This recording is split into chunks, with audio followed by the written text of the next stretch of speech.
Hey, Marijuana Nation, we have no regular episode today due to it being Veterans Day, but instead we're running an already published episode of the Green Rush podcast, which we produce with our friends over at KCSA Strategic Communications. The Green Rush is another great complement to your marijuana podcasting lineup as it explores the business and corporate side of the market with a new interview each week with different cannabis leaders, politicians, and generally interesting people moving the industry forward. In this episode of the Green Rush, hosts Ann Donahoe and Louis Goldberg speak with Lizzie Post, great-great-granddaughter of etiquette legend Emily Post, and current co-president of the Emily Post Institute. Lizzie makes a living as an expert in proper etiquette and has, in recent years, pivoted some attention to marijuana. She's the author of the book Higher Etiquette, a guide to the world of cannabis from dispensaries to dinner parties, and a podcaster herself with a weekly Q&A show that's been running for more than 5 years. You can find Lizzie's show by searching for the Awesome Etiquette Podcast wherever you listen to podcasts. We'll be back with full episodes of The Daily tomorrow. Now on to our special run of the Green Rush podcast, which you can listen to and subscribe over at greenrushpodcast.net.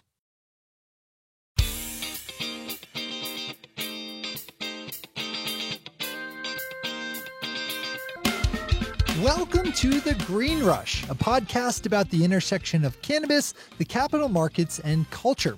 On a weekly basis, hosts Ann Donahoe and Louis Goldberg of KCSA Strategic Communications speak with the business leaders, financial experts, cultural icons, legislators, and generally interesting people moving the cannabis industry forward.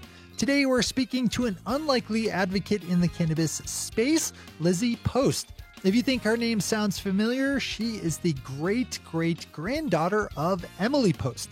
That's right, the Emily Post. While Emily Post passed away in 1960, her work lives on as it has for 5 generations through the Emily Post Institute. The Institute maintains a 25-book collection, conducts seminars and trainings, and partners with businesses and nonprofit organizations to bring etiquette and manners to a wider audience. And the Emily Post Institute is 100% a family affair, as there are currently 2 generations and 7 direct descendants and their immediate family involved with running things. Ann and Louis are chatting with Lizzie about her newly released book called Higher Etiquette, a guide to the world of cannabis from dispensaries to dinner parties. So grab a cup of tea, perhaps a scone, maybe roll up a J, and enjoy this conversation between Louis, Ann, and Lizzie.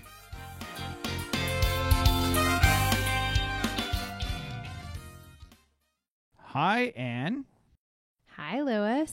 Boy, every time that we do this, it feels like we haven't done this in a long time. And you know what? We haven't done this in a long time. I know. I miss you. Aw, Jinx, you owe me a joint. We're not going to say a beer because we do record a cannabis show. Or a gummy. Or a gummy, yes. I just got back from an amazing vacation in Italy and spent a day in Zurich. And do you know what I saw while I was overseas? Mountains. I did see mountains. I saw a lot of mountains. I saw some rivers and some lakes and some streams. And then while I was on a fat tire bicycle tour of Rome with my wife and 2 boys, my 2 teenage boys, my younger son, my 13-year-old, says, Daddy, look, it's a weed store. And I was like, so proud. I was like, yes, I've done a good job in teaching Nathan how to recognize the 5 fingers of happiness. Although we need to teach him how to say cannabis. He did, yeah, well, he knows how to say cannabis. He says that just to mess with me, But, so we were in Rome and we were all over Italy. And there are weed stores, but they're not like a traditional U.S. dispensary. They are super low THC, like less than 0.6%. But they have pre-rolls and edibles and all of the same form factors that you get here. It says it's funny, all of the same fun, but none of the high. was like, then it's not the same fun. What's the point? Well, No, I mean we're there. We know that there are real medical No, I benefits know. to CBD, but it does speak to the fact that people understand that the psychoactive component of THC is where the joy or pleasure comes in from consuming cannabis. did you, because we had I went to Italy last year, and we went, I believe, to a dispensary in La Spezia, and or maybe, you know what, it could have been Florence too. I think we also went to one in Florence, and they all said that most of their product was imported from Amsterdam. Did you happen to see where yours was produced? I didn't, and I didn't get a chance to ask because the bud tenders didn't really speak English all that well, so it was not as easy to converse with as opposed to being in Denver or Portland or anywhere else. But it was cool. And then we went to Zurich on our flight back from Italy, and again my 16-year-old goes, "Daddy, you know that not only is the drinking age for me here in Switzerland 16, but I can buy CBD here too. Isn't that amazing?" I said, "Yeah, but you're not living in Switzerland, are we? We're going back home to the United States where you're not allowed to consume either beer or cannabis in any form." And you're not allowed to travel with it. I did. I forgot. I did buy a pre-roll in Italy just because I wanted to see what it looked like. And it looks exactly and smells exactly like a normal joint. And when I packed it, Melissa's like, "No, that is not going in my bag. That is going in your bag." I'm like, "That's fine. I don't care." Well, I just came back also from vacation. I spent a week in Western North Carolina, and CBD and hemp is a big thing down there. From some of the textiles and products that are used, but also in my dad's little town of Black Mountain, North Carolina, there's a dedicated dispensary, and you walk in and it looks just like a regular dispensary. He was very, very heavy in flower, so he didn't have as many other products as I thought he would, but like the jars are there. It looked very kind of traditional, which was interesting because you don't normally, when we think of CBD products, my mind doesn't automatically go to the smokable flower type of CBD. No, not at all. Or vaping. Yeah, or vaping or any of that. And that's that's all they had there. So for the most part, I mean, they had some lotions and tinctures and stuff, but apparently my stepmother's mother was visiting, and she had gone into the same dispensary, and there was a couple people there. There was, I don't know, Does that 6 make her people your there. So it was like step grandmother? Yeah, I guess. And apparently, she had a lot of questions. The bud tender was really attentive and really nice. And, she's very patient and, seemed to know his product really well. So, we only kind of popped in and popped out, but, it was nice to see that, they, were helpful to a demographic that, is new to finding out about this stuff. It's cool. And did you, when you were talking with your step grandmother, I actually didn't talk directly to her. I talked to my stepmother about it. Oh, okay. But did you talk to her or either or any of them about the etiquette of consuming cannabis? No. Well, then what a great segue. Thank you. There it is. I'm pretty good at this, right? I've been doing this a lot. I was wondering how you were going to do it. Well, and that is the topic of our conversation. I love this episode. Oh my God. I nerded out. You totally nerded out. This was 100% a you led episode. You booked the guest, and you wrote the questions, and you killed it. I read the book. I did my homework. I was ready. I mean, I do my homework every week, but still. So then why don't you introduce this? Because this one is all you. So we are talking to the one and only Lizzie Post. Woohoo! Lizzie, not Emily, right, Lewis? Not Emily, yes. who just wrote a really cool book on the etiquette of weed or the etiquette of cannabis. And so we're super excited to talk to her about it. Who knew there were so many rules? I got nothing. It was an awesome conversation. Let's get into it. And now for our conversation with Lizzie Post.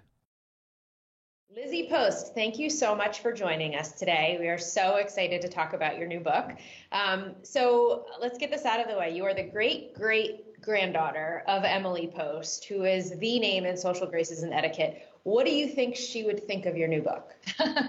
Thank you. I'm happy to be here. And I think that I know very little about what Emily would actually think about this book. I think that she was a huge crusader against prohibition in general. So I would like to think that she, though she never drank alcohol herself, she crusaded heavily. In fact, she campaigned on people only by voting on the issue of getting rid of prohibition in the 1920s. And so she really did care about it, even though she was someone who didn't drink herself. So I think that she would be proud of my really standing up and saying that prohibition of cannabis needs to end. But I know for a fact that she did not like smoking. And so I think she would love my love of joints. So she would have been an edibles person. That's all you're saying. Probably would have been an edibles. And to be fair, I mean, she grew up in an era, I think she was born in 1873.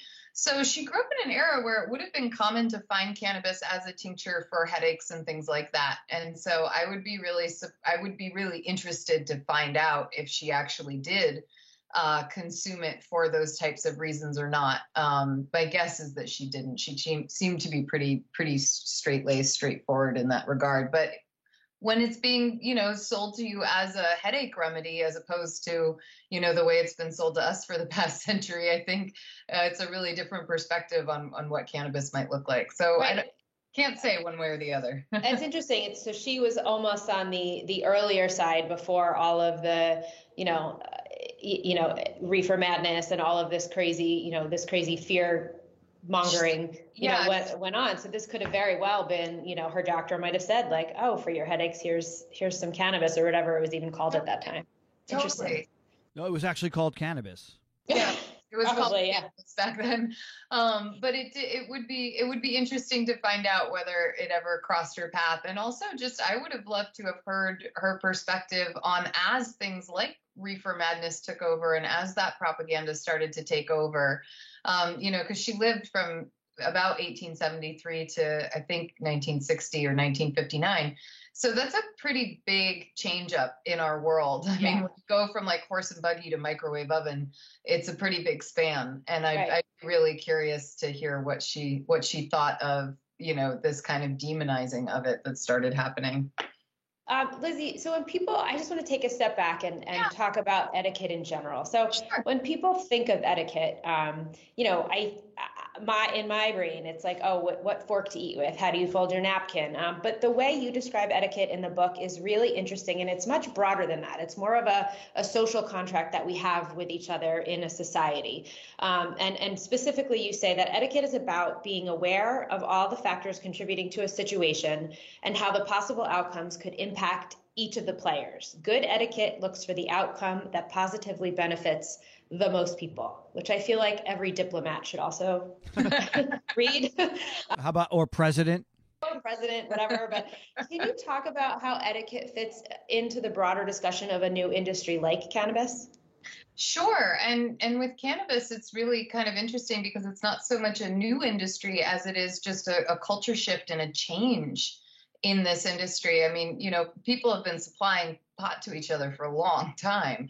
And how we go about doing it, especially whether that, when you have something like legalization start to take hold to large demographics, it really is, it's a different beast. And so we see all kinds of things shift in behavior when you're removing things like scarcity and when you're making things available and allowed, to be available to others. All of a sudden, it's not the etiquette changes from being very, very protective about people's privacy because they could literally land up in jail if you're not, to being much more about preference and comfort zones. And I think that those are more openly talked about, as opposed to the previous day where, under prohibition, some people really wouldn't even feel comfortable broaching the subject, even using code words or, nudges, and so that's a really big difference. But with etiquette in general, we are talking about exactly what you just quoted the book as, which is awareness of the people around us and how our behavior is impacting them. And you've got manners, which are the actual specific ways in which a culture at any given point in time chooses to interact and chooses to deem polite behavior or appropriate behavior with one another. But those manners, they're subject to the culture that they're found in. They're subject to the time that they're found in. And they really are things that we see change, whereas these principles of etiquette, the idea of treating people with consideration, respect, and honesty, that's something that really carries throughout time and will cross pretty much any population boundary or cultural boundary. And it creates this really nice play of both some constants for how we should behave and be aware of one another and respect one another, as well as allowing a whole lot of wiggle room for the time and place that we actually find ourselves in. But it does all boil down to just being aware of both your surroundings and the people who are impacted by your actions within those surroundings. So there's nothing fundamentally different about proper etiquette in mainstream general life and while you're participating in consuming cannabis. Is that correct? Or are there unique things about cannabis that, like as opposed to when you open up a bottle of wine, when you're passing a joint, what are the different rules, or are they all basically the same? That's an interesting question. They are, because you're dealing with different substances, they are a little bit different, because with the social comparison of alcohol and cannabis, I'm really excited for the day when it feels, like it's on equal footing with one another. I would love to have more of my hosts offer me joints when I walk in the door. Let me just say, I'm not much of a drinker myself, so I always get really excited when I do go over to someone's house and they, it's on the list of options that I'm being offered. But I think that when it comes to, alcohol, so much of this is how we're consuming it, right? Because when we consume a joint, when we smoke a bowl, when we rip a bong, or hit the dab rig, any of these things. By the way, can I just say I love you? Thank you. Inappropriate, Louis. No, I'm just like hearing you like tick. You are somebody who is prim, the Emily Post Institute has this image of prim and proper, and you wrote a book about the etiquette around cannabis, and you're talking about pulling a bong and ripping a hit off a dab rig. It is a fundamental change in the way people are considering this, and it's normalizing a conversation for millions of people. So that's really what I hope, because I think we're also trying at the Emily Post Institute to normalize etiquette for people. Because you're right, so many people have this perception of etiquette being elitist and only for the super rich, and almost like this clique that you need to get into. And that couldn't be further from how we at Emily Post try and present etiquette to people, which is something that's really accessible, that's a great equalizer, that allows people to feel confident no matter where they've come from in life. And I think that that's I laugh when people describe me as prim and proper, because anyone who knows me in my day-to-day life knows that I'm much more probably resemble the character of Eloise from those books about Eloise at the Plaza than I do what you would imagine. But I'm much less Stepford wife and much more Vermont homegrown girl. But it is funny how much we give that kind of super polished, super put together, very clean and prim sort of description to what we think of as etiquette or what we think of as people who have good etiquette. And one of the things I love about this book is that it gets us a chance to talk about a subject matter that, you're right, people don't necessarily always equate etiquette with. And yet it's a community that is heavily based on consideration and respect and honesty at its core. I mean, I have never engaged with a community or population that is more aware of etiquette than the cannabis community. It's pretty amazing. Like, and I mean, I deal with weddings, I deal with all kinds of places where you think you would find a lot of etiquette, and instead you find a lot of bad behavior. But in the cannabis community, I find just constant encouragement to share, encouragement to be positive, encouragement to keep things easy and chill, you know? I mean, nowhere at the dinner table do we write things like, you can call someone out on a point of order, like, you're passing the bread basket the wrong way. However, when it comes to like a smoke circle, you've got people who will straight up say, dude, you passed the joint comes the other way. And the other person just says, oh, I'm so sorry. Like, you know what I mean? It's like nobody has a problem with this whatsoever. It's a very communal thing, right? Like it's communal etiquette that people are kind of keeping each other honest. Exactly. You know? And there's not a whole lot of ego in it. I mean, yes, there's a ton of ego in someone who's potentially, you know, overprotective of their homegrown, or there's ego in, you know, my rig is the best rig, or my way is the best way. And you hear people talk in those terms, but the level of offense seems to actually really be minimal in the cannabis community, and people I've noticed are a lot more willing to say, oh, my bad, or oh, excuse me. Whereas I find in the world of business and, you know, often in the world of family dynamics and things like that, people are much less willing to be forgiving or to admit that they have made a faux pas. And so right off the bat, the cannabis community for me gets like 5 stars on etiquette and behavior. I love that. And I mean, it's hard to get like real jammed up or angry when you're, you know, stoned, consuming. Yeah. So, and I think that even saying stoned is like limiting a category to a type of high. Right. You know? But Right. It's really true. People tend to be easygoing. So 2 quick things. One, the name of the book. We'll say it in the intro, but we haven't said it yet. So I just want to make sure we're all talking about the same thing. So the book is called Higher Etiquette, A Guide to the World of Cannabis from Dispensaries to Dinner Parties. The other thing I want to say is, Lizzie, I have been trying to train Lewis not to interrupt people. So we're still not there yet. We'll get there. But I'm an interrupting fish. You are an interrupting fish. So just putting that out there. But I do want to talk, I mean, you kind of mentioned something earlier about the normalization of it. We are marketers at heart. We're PR people or IR people, and words really matter. It's part of our job to educate the marketplace on behalf of our clients. But, you know, it's also, you know, part of our job is to normalize cannabis in everyday life. And having this book written by you on this topic at this point in time does an amazing job to normalize something that millions of people have done or experienced on a daily basis, and may not know how to discuss it with their family members or their colleagues, or, you know, I guess my question out of this is, what compelled you to write this book right now? Oh, it's one of my favorite questions, because it's very one of those like universal moments where things just all come together, and you have that quiet moment where you're like, holy moly, a dream just came true. You know, like it was one of those.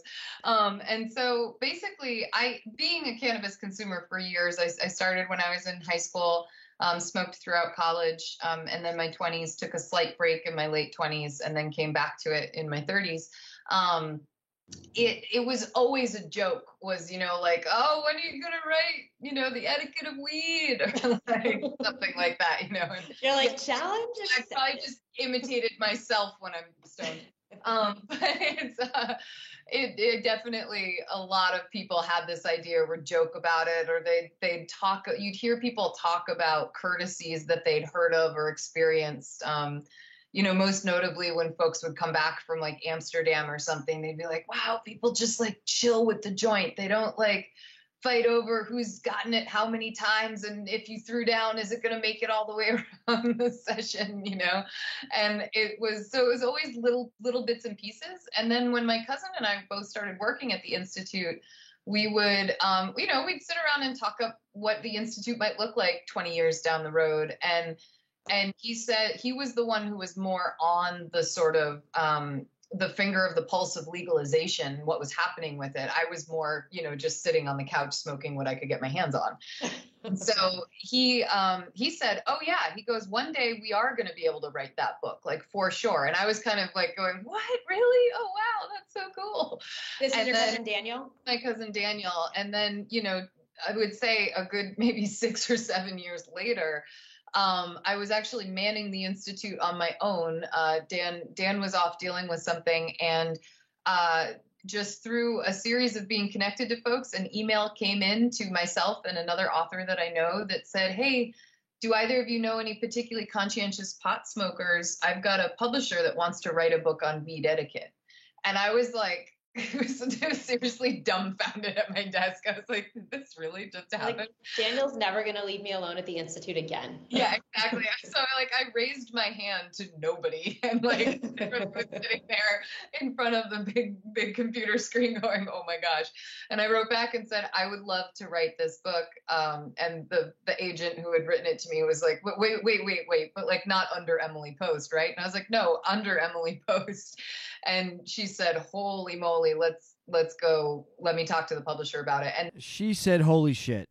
Yeah, she probably did. Now that you've said you want to catch me swearing, I'm like determined not to because of my own challenging like brain, not because I don't swear on a regular basis, but I do.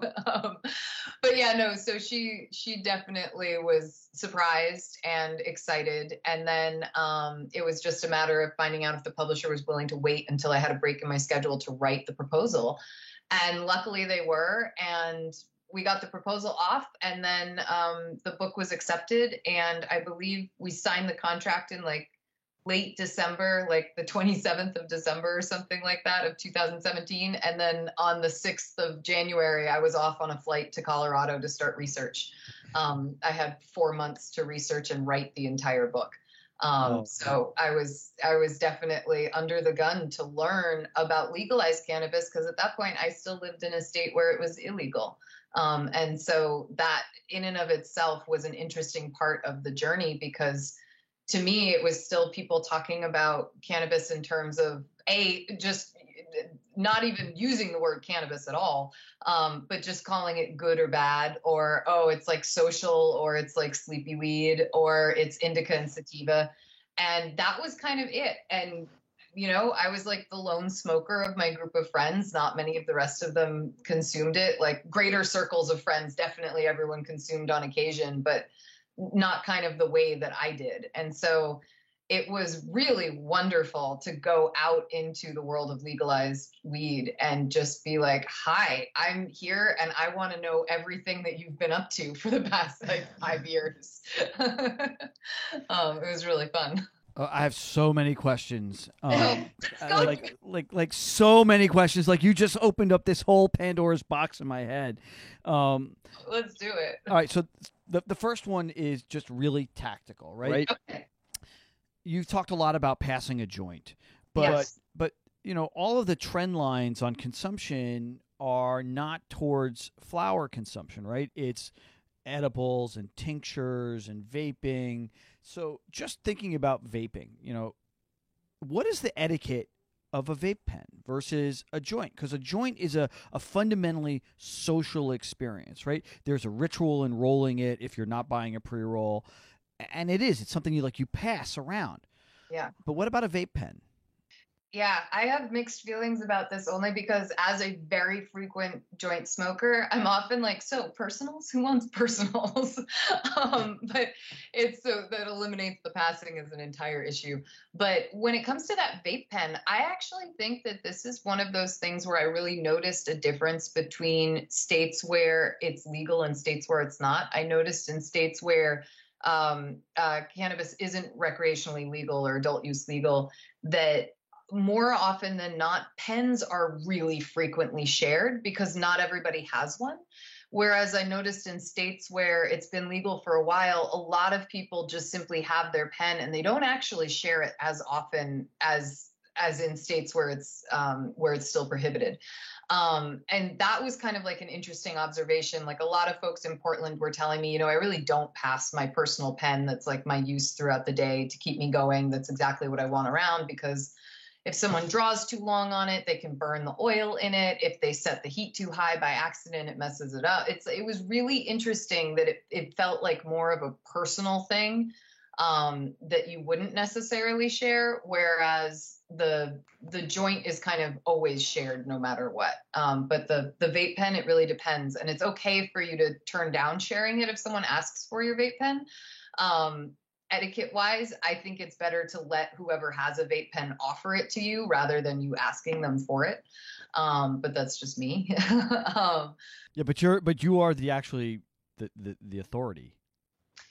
Well, I collect other people's opinions and kind of try to uphold all the perspectives. Because from an etiquette perspective, you're trying to navigate what you might encounter, and we all have different opinions. We all have different preferences. So it's why it's important to kind of look at that person who has a vape pen that you might want to hit, and you might start by saying, "Hey, I don't know if you feel comfortable sharing your vape pen, but if you do, let me know. I'd love a hit." But I think, and that sounds so formal when you say it like that. Like normally it's like if I'm on the golf course and I know that someone's pretty willing to share, I'll be like, "Hey, can I get a hit off that?" But it's not, it's funny how much when you're not as sure, we kind of do default to more of those formalized ways of speaking, or at least letting someone understand when we're asking a question of them that we might be asking something fairly personal. You want to give them the ability to decline and feel comfortable declining, Are there regional differences? I mean, is there a difference between the etiquette for smoking in New York or Vermont versus California or Oregon or Texas? I mean, where does regionality play into this? I feel like it does play into it, but not it's not as defined right now, because you're right, it is more state by state. And when I think regions, I think Northeast, Southeast, Southwest, Midwest, Pacific Northwest. Like I think of our country in those kinds of terms. But you're right that by state things do vary. And this is just by personal experience. I noticed in Colorado, more people were willing to like roast a bowl in their home or pass a joint in their home. Whereas in Oregon, there was not a single home that wanted that. Everything was, if you were going to be burning weed, combusting it, that you go outside. But that again is just personal experience of where I was staying and who I was staying with and who I was meeting and visiting and that sort of thing. I would love to see some more statistical information on this kind of stuff. Like I would love to run some polls and do some studies and things.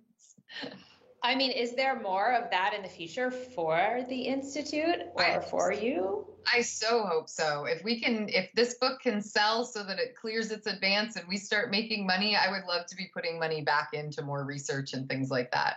So buy the book, everybody. Yeah, we'll have a link in the show notes. Buy the book is always the number one thing to get out there if we want to do more.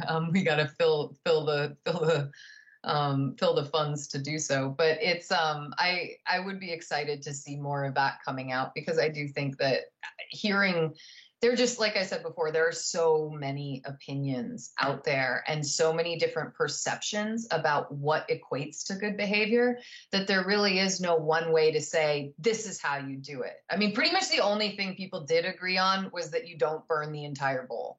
And like that, people were like sitting there going, yeah, but even if your buddy did, you could always just pack a fresh bowl anyway. Like it was so friendly. Yeah. Like, I loved it. Well, and I mean, and I think that comes out in the book, is that there is no, necessarily hardcore right or wrong answer, but you give really good, tips about, approaching topics and, to your point about, waiting until someone offers you the vape pen. But so, but in reading the book, it is on etiquette, but also, and I'm a nerd because I post all the books I read on my Instagram. So yeah, but I said that this is not just an etiquette book. It's a really great primer for people who are kind of curious. I mean, you go into detail on botany, on how the human body absorbs the plant, the different products, the strains, the consumption.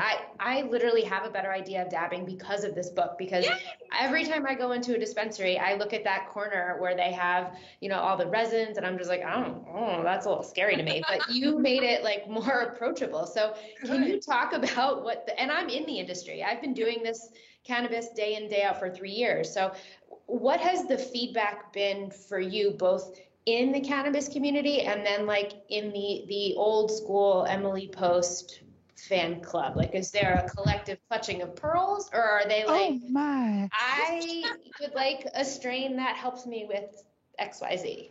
Yeah, no, it's interesting. It runs the gamut. There was a little bit of pearl clutching that went on. Had one of our trainers left because she didn't want to be associated with a company that was associated with cannabis, and that's totally her choice, and that's where she's at with how comfortable she feels around cannabis right now. I was sad to see her go because she was really she was just someone I had bonded with really closely and really appreciated over the years. So that was a hard hit for me. But for the most part, the reception has been mostly positive, or in a zone of just like, oh man, totally, like we etiquette, you know what I mean? But it's also, I think a lot of people who have read the primer section that you're talking about, or the primer section that you're talking about, have really appreciated it because of exactly what you're talking about. There's a science and a history to this plant that we're only just getting to really expose.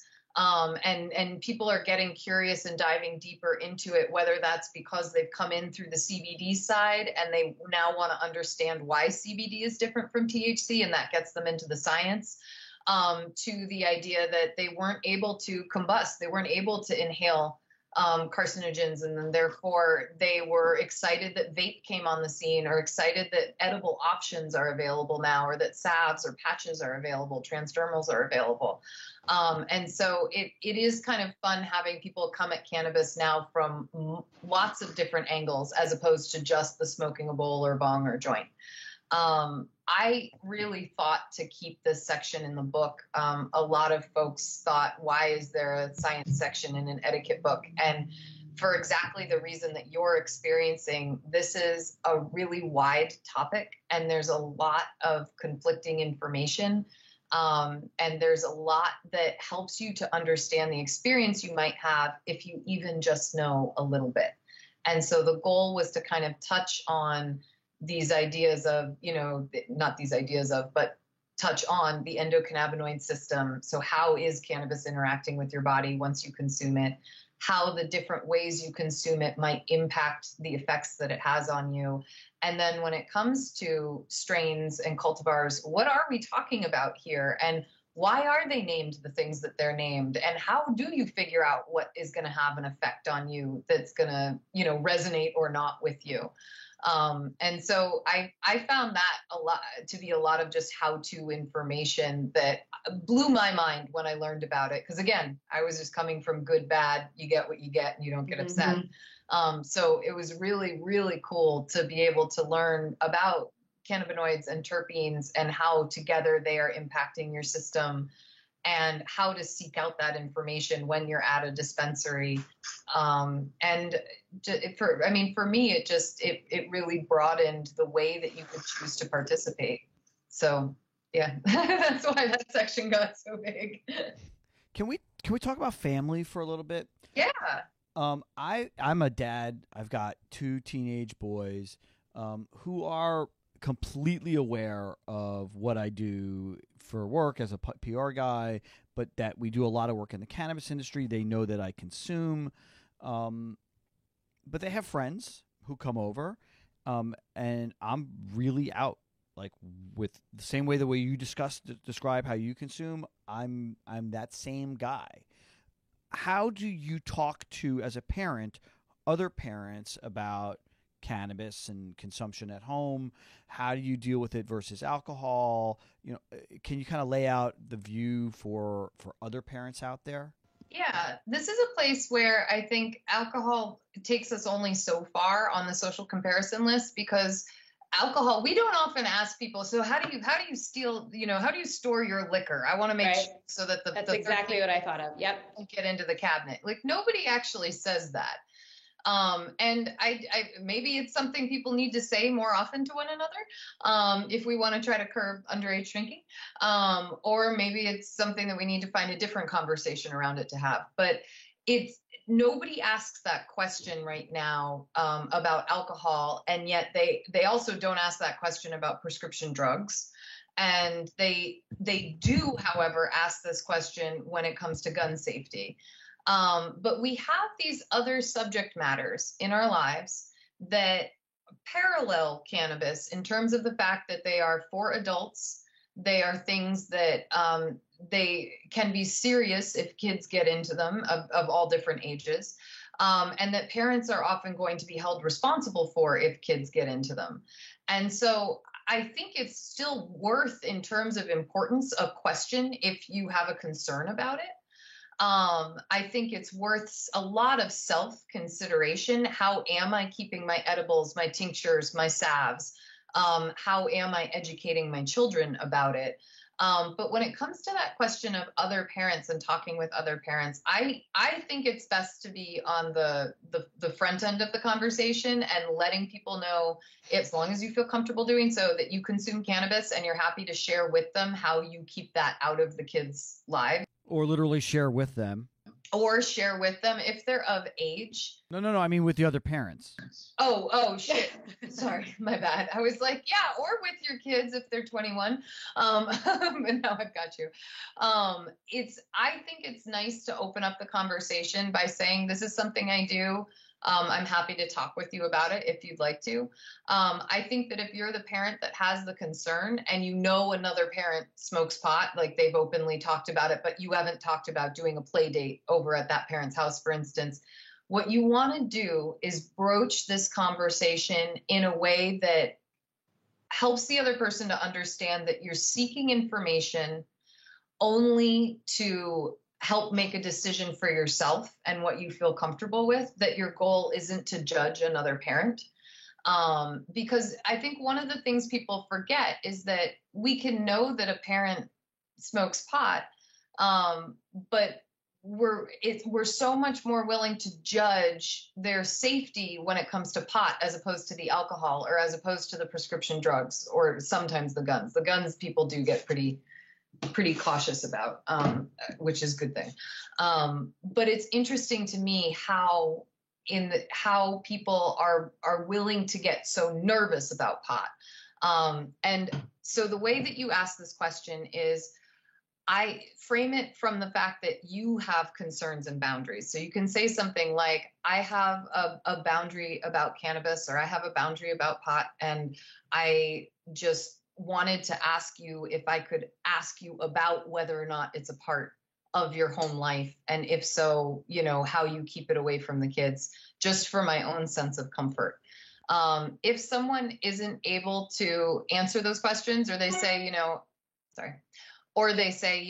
I appreciate that you have a boundary, but it's not something I'm willing to talk with you about, then you can say, I totally understand. Would love to invite the kids to play at my house, or let's take them to a park, or go see a movie, or go do things outside of the home. Etiquette doesn't necessarily say that we all have to be in the same place comfort-wise all the time, but it does suggest to us that we need to try to be respectful about those differences in comfort level, and that goes in both directions. Go ahead. Yeah. Oh, no, I didn't mean to try. What I was going to say is I really appreciated that part of the book, because you do it in a way that you don't approach it from a defensive position. And I think because we do what we do on a daily basis, we're always, trying to educate people and trying to, give them, the positive attributes and to dispel some myths. But if you're not comfortable, you're not comfortable, and that's your personal choice. And that's what this is all about. So I did appreciate you, I don't know. I would have come back way more defensive, but in thinking about how you would handle it. that's probably how I would handle it in the future. I would hope. I'm glad it could be useful, because it's a really tough question. And when this is your medicine, it's nobody else's business. Exactly. You know what I mean? Yeah. And that is really different. It's one of the biggest differences between cannabis and alcohol, is that very few people, from what I know, are on alcohol for a medication. You know what I mean? Yeah. And I'm sure there's somebody, but it's really a huge difference when this is your seizure medication, when this is your migraine medication, when this is the thing that allows you to function. And so it is a little bit of a delicate issue, just the same way we don't often say, like, hey, do you take Ambien before bed, which tons of parents do. And we all know from the entertainment industry putting it in so many movies and TV shows nowadays, whether it's Ambien eating or driving or just simply all these things that seem to happen when people are on sleep aids. You watched Big Little Lies, didn't you? Yeah, I totally. Okay. And I had a roommate who had that experience too, and boy, that was scary. But it's a really interesting subject, because it's not just all neat and tidy, fitting in one box of this is for adults only, and this is the only way it's used, which I think alcohol does kind of have more of that social situation around it. You talk about this in the book as well, but for our listeners, do you take the same approach with work? I mean, people know what Lewis and I do on a day in and day out basis, so it's not a surprise. Yeah. You've written a book about this, so your cannabis usage is not a surprise. But I mean, for those others, who are, using cannabis for whatever reason they choose to use it, and talking about it in the work environment, do you have any tips for that? I think it's such a personal choice. Whether or not you open that up, just the same way drinking is too. You might try to keep photos off of, your profiles online. You may make sure that, you aren't in any photos that are going out of places where consumption's happening. It's really something that's up to you. I look forward to the day when it has less of a stigma and less kind of newness in the legalized world, and you could just as easily be prepared to ask or be asked whether you're going to go smoke a joint after work with someone, as go to the local watering hole and grab a drink before heading home. The answer is yes, by the way. Yeah. But I'm really excited for that, where I try to bring that to my own life. In terms of how I talk about cannabis, I'm really open about it. I'm really forward about it. I don't try to sneak around with it, because I want it to start losing that stigma. So, when I get matched up with people on the golf course and I've brought a joint with me or my vape pen with me, I'll let someone know. Just want to let you know, I tend to smoke while I play. I don't much enjoy drinking, but this is my thing when I'm out here relaxing and playing golf. If you don't like it, I promise I won't blow any smoke on you, or I promise to keep it to, just when we're not in the cart together. But it's that kind of stuff I think helps move it along in that direction, where just more people are exposed to even the idea of, oh yeah, joints are in the jar, cooler, beer's in the cooler, enjoy yourself. So do you, on the golf course, Yeah. It tends to be a very, an upper class and older sport. Do you get people who give you that, like, you'll be playing with a couple of guys and they've had 2 or 3 beers at the turn and you spark up a joint. Do they give you the stink eye? No. Ask for a hit? I spark up a joint. All right, so I got to tell, it's my favorite pot joint joke. It's the worst joke in the entire world.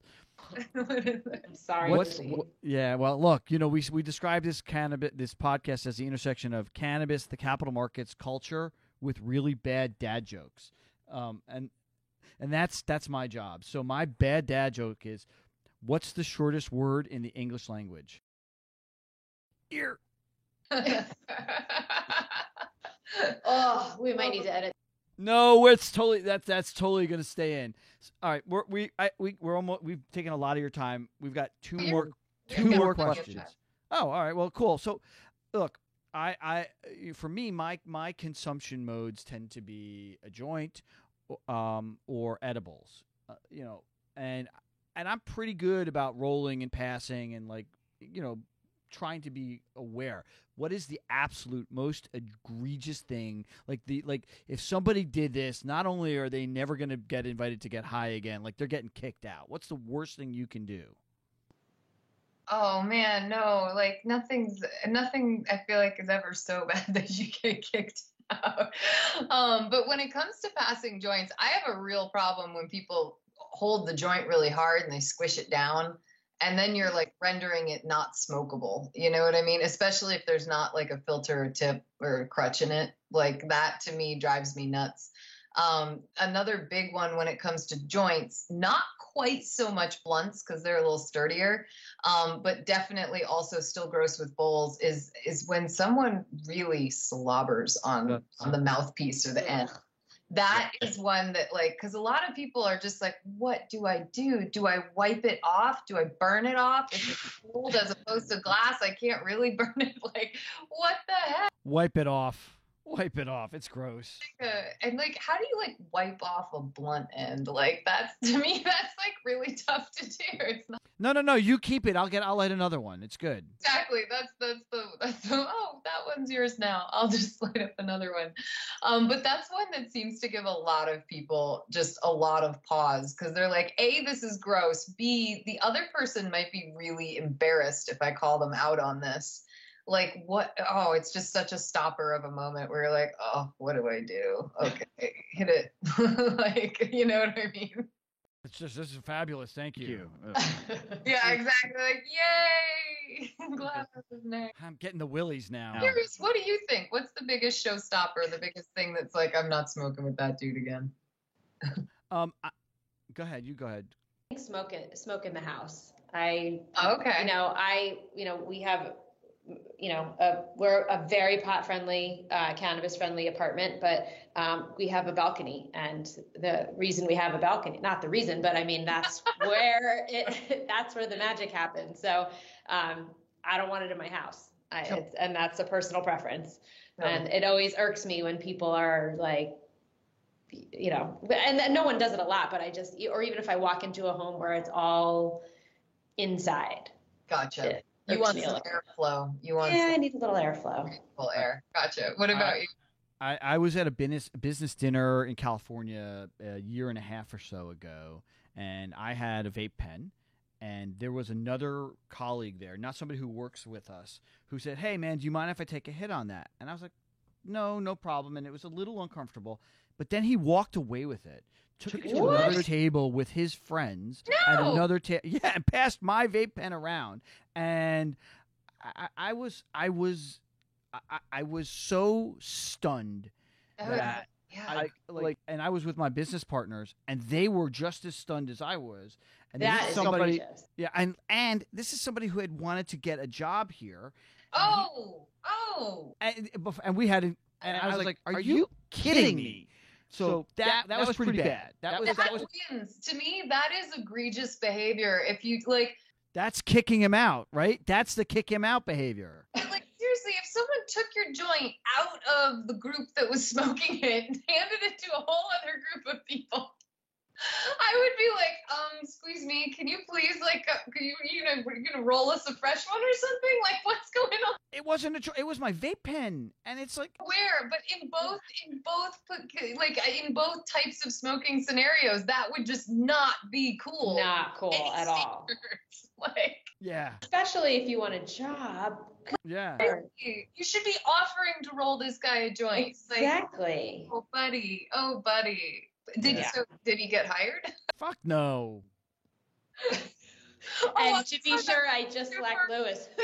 Super rude question. Did this guy get a job? No effing way. Is this guy ever working at KCSA? I was like, I literally was flat. Like, it takes a lot to knock me back, and whoa, I could not. I was stunned. Like, legitimately, like, wow, the balls on this guy. That's so great. No, I think that's probably one of the most egregious things I've heard of. Like that, and when people just literally stub a joint out like on a coffee table or something like that, or ash on the floor. Oh, ashing on the floor is bad. But I think that taking someone's pen or joint or bowl to literally another group of people that's really egregious. Yeah. So I mean, cannabis is a part of your job now, but you are the co-president of the Emily Post Institute. Can you tell us what your day job is like, and how does this fit into that? Oh, it folds right in. We recorded the Awesome Etiquette podcast this morning, and then I had a meeting with my cousin and business partner, that was just about normal, like, my laptop's battery crashed. Do we have enough in the budget to do a new computer, or are we trying to repair this? It's like you go into the normal day-to-day runnings of a business, and then you do an interview that's for some kind of cannabis outlet, and or you're setting up a book event or something like that. But my day-to-day is often prepping the podcast scripts and working with the advertisers that sponsor our show, and trying to grow that show and keep it going. I manage all of our publishing efforts. So right now we are in the middle of trying to pull together the 20th edition of Emily Post's Etiquette, the big book of etiquette. We're trying to pull that together into a proposal, so that the 20th edition can come out in 2022, which is the 100th anniversary of the brand. Wow. So that's going to be a whole overhaul of that book. We are looking to really change the way that reference book looks and feels to people, while still providing the advice that people have really leaned on for so many years. But that's like a huge undertaking. And so that's kind of one of those bigger projects that you chip away at on a consistent basis. And then the rest of it is things like, right now I'm preparing for us to go down and be part of the National Stationery Show and the New York Now show, gift show in New York City. Excuse me. In New York City. And that's going to be just like, 4 or 5 days of being on the floor, meeting and greeting with people, talking with them about Emily Post and our advice and our books and ways that we might be able to partner or work with them. So that's another thing I do. I do spokesperson work as well. And I also manage all of our incoming media requests and everything. Would you represent a cannabis brand? Oh my gosh, yeah. If there was a cannabis brand that wanted to partner with us, I absolutely would. I would love to do that. Oh my God, we have to talk when this is over. I'll get you my day rate. But yeah, no, I would love to start folding that more into the view of things. But there's other interesting projects that are on the sort of in the background, that are those projects that take like years to happen. You know what I mean? And so you're always kind of chipping away quietly at those. But the day-to-day is very much so a lot of interacting with media and a lot of moving projects and events forward. So, Emily, this is our last question, and that one was for Shay. We're not allowed to start questions with "so," and we've done it a couple times, and he's yelling at us over Slack. Do you want me to give you the correction of Lizzie, not Emily, because it happens all the time? Did I do that? Did I call you Emily? God. I'm such an ass that I often don't correct people anymore, because I think it sounds asinine whenever I do. No, it's your name. It's like I'm so sorry. Don't worry. No, really don't. Like it's I get called Emily every day. Yeah, but I'm gonna stick my head under my desk now. Like I am so completely embarrassed. You just need another hit. That's all. I'm sober. I'm at work. I'm sober. I don't consume at work. Just need another hit. Exactly. Oh my God. Okay. So we asked this question of all of our guests, right? It's called While You Were Sleeping. And the thesis is this. The media has covered cannabis so weirdly, oddly, and getting better over the last couple of years. What's the story that they're not telling? Like when you wake up in the morning, if you were going to read the Wall Street Journal or the New York Times or turn on, NBC Nightly News, what's the story that they should be covering about cannabis that they aren't? That's a great question.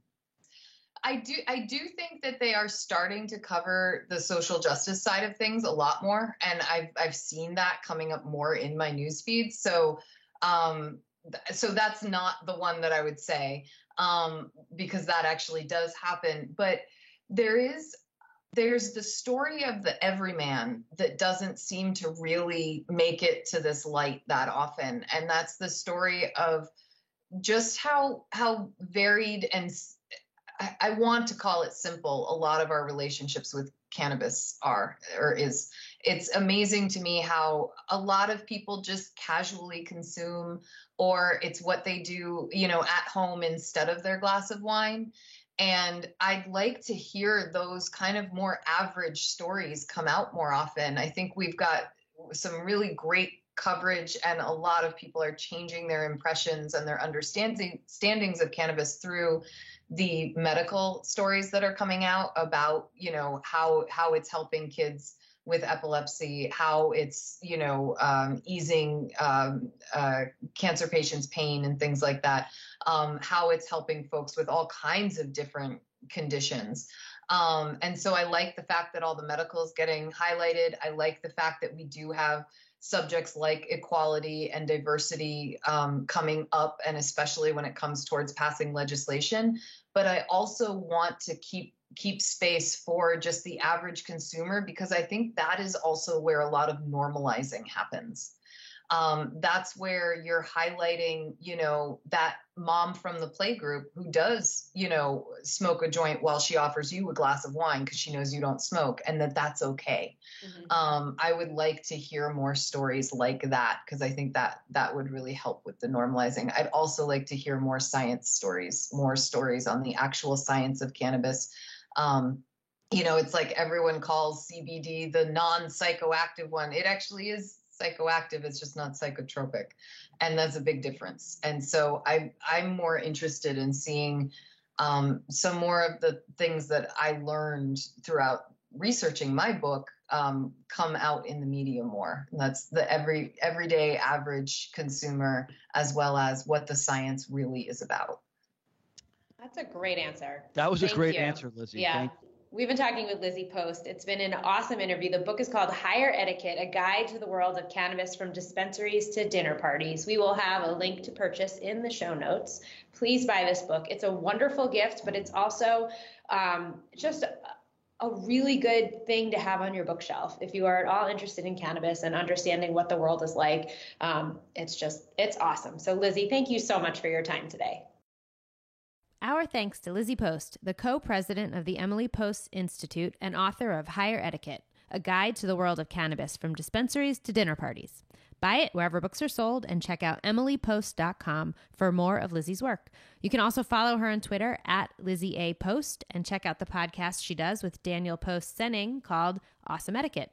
As always, if you want to chat with us, you can find us on Twitter with the handle at @the_greenrush, or on Instagram at @thegreenrush_podcast, or over good old-fashioned email at greenrush@kcsa.com. Don't forget to subscribe to The Green Rush in your favorite podcatcher. That's one take, Shay. One take.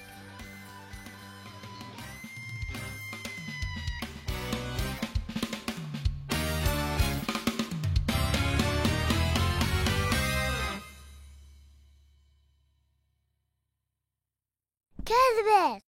Cannabis!